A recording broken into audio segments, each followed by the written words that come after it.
Extract from Bram Stoker's Dracula.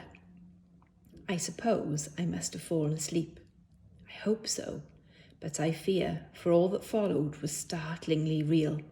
So real that now sitting here in the broad, full sunlight of the morning, I cannot in the least believe that it was all sleep.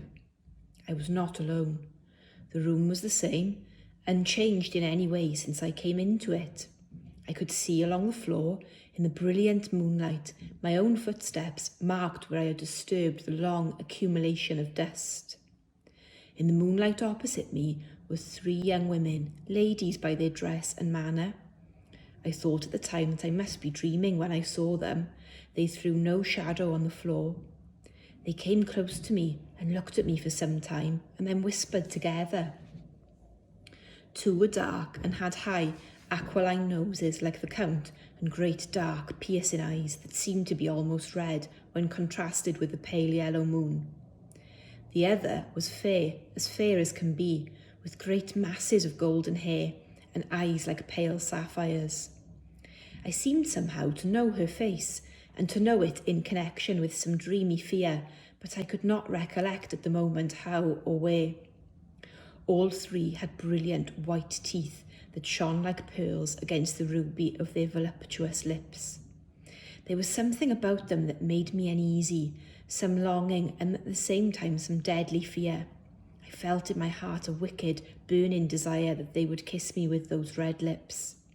One said, "Go on, you are first and we shall follow. Yours is the right to begin." The other added, "He is young and strong. There are kisses for us all." I lay quiet, looking out from under my eyelashes in an agony of delightful anticipation. The fair girl advanced and bent over me till I could feel the movement of her breath upon me. Sweet it was in one sense, honey sweet, and sent the same tingling through the nerves as her voice, but with a bitter underlying the sweet, a bitter offensiveness as one smells in blood.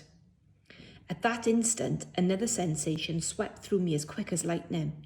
I was conscious of the presence of the Count and of his being as if lapped in a storm of fury.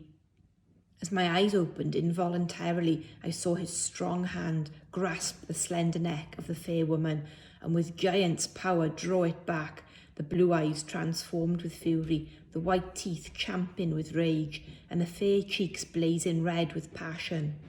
But the Count, never did I imagine such wrath and fury, even to the demons of the pit. His eyes were positively blazing. The red light in them was lurid, as if the flames of hellfire blazed behind them.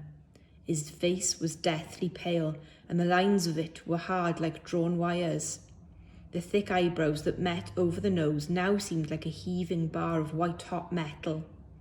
With a fierce sweep of his arm, he hurled the woman from him, and then motioned to the others as though he were beating them back. It was the same imperious gesture that I had seen used to the wolves.